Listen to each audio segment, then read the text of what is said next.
What's up, Mets fans? Welcome back to the channel. Another video, another fairly breaking news to report over the past couple hours. That being from Jon Heyman for the MLB that says the following: that having heard Mets might consider signing another significant pitcher and hitter once the lockout ends, which would of course help push their payroll from currently around 270 to all the way to $300+ million. So that's what I'll be breaking down in today's video. Everything that there is to know from this report from Jon Heyman, what us Mets fans can potentially expect signing wise, player acquisition wise, post lockout in the free agent market, why the Mets are prioritizing potentially the free agent market over the trade market, and so much more. So as always, folks, make sure you stay all the way till the end of the video. Follow the details and all my thoughts on this report and what it means for the Mets and their future moves. And again, folks, if you find yourself enjoying this kind of Mets content and you want to see more great Mets content like this, don't hesitate from smashing that like and subscribe button, sharing this video with your friends, put on the notification bell, all those great things. Thank you all so much for the continued support, folks. Now let's jump right into today's video.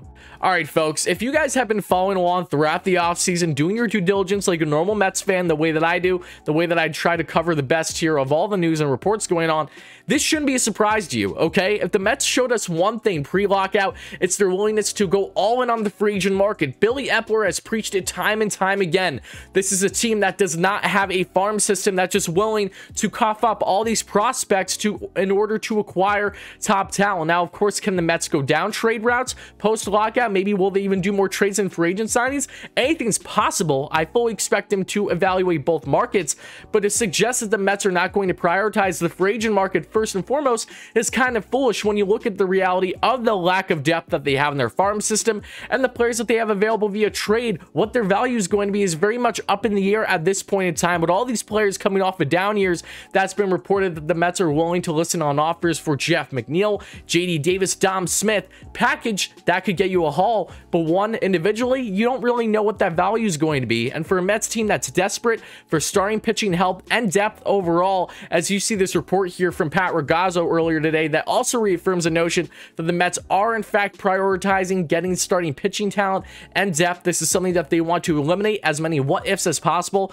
and really to have enough depth, something that they did not have by any stretch last season, even though it was kind of funny going into last season how the Mets did all these signings like the most in how long, right? And they still didn't even have remotely enough depth pitching wise and throughout their infielders and outfielders. They just didn't have enough. So they want to make sure that they get rid of these uncertainties, but pitching is of course a priority here.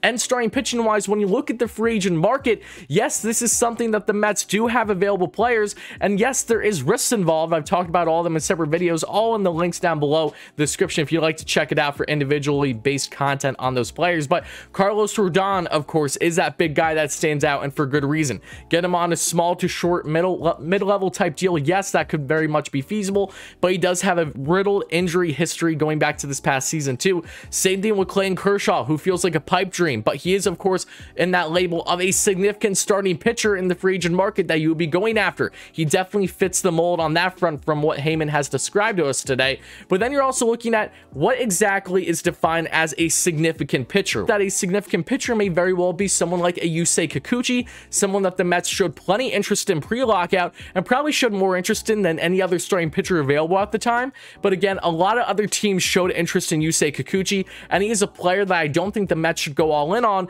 say multiple years. If say teams are prioritizing more, it's going to cost his value to go up. Not the money's a problem, but the term is really the big thing with Yusei Kikuchi. I personally do not want to commit long term to someone like him. Like mid-level, like even 3 years feels like a stretch, and that's something that opposing teams were willing to go after to acquire someone like him. So how the market is going to be evaluated is going to be really interesting post lockout, because the Mets aren't the only team looking for starting pitching help and looking for another significant batter. And again, batter wise, who is that going to be? Chris Bryant, again, makes sense on a short to mid-level deal. Is that something that he'll be willing to do?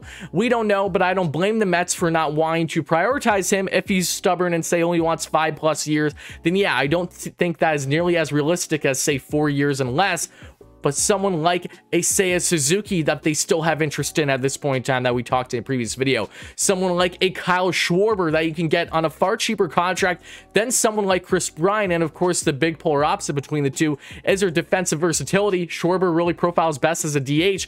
But if you're looking for another significant bat, then yes, Kyle Schwarber fits the mold. He fits the price point on, say, a 3-4 year deal. Will be 32 by the time that contract is up. That's something that the Mets, I fully expect them to go down. If they're in fact going after a significant batter the way that Heyman has said here. Again, do I expect the Mets to do everything through free agency? Still no. I do expect them to evaluate the trade market, and you should too if you're watching this right now. But point being is that it's so easy to just prioritize the free agent market, build through there, hopefully build a contending team, because the Mets have a good team right now, but they need to add more. They can add more, and yes, there might be a little bit more risk involved with some of these players, especially in the starting pitching front free agency wise, but the potential upside definitely can outweigh the risk as long as things go as planned. Again, we will see if they will. But no less, I want to know, Mets fans, how do you feel? Let me know all your thoughts in the comments below. The Mets are looking to make more signings here. Emphasis on the signings in the free agent market. A significant starting pitcher, a significant batter. Who is that going to be? Who do you want it to be? Make sure to let me know all your thoughts in the comments below, as always, folks. And again, if you enjoyed this quick update and overall content on the Mets, and you'd like to see more great content like this, make sure to smash that like and subscribe button. Sharing this video with your friends, put on the notification bell, all those great things. Thank you all so much for the continued support. More great content coming throughout the week and beyond here on WardyNYM. I'll talk to you soon. Let's go Mets, baby.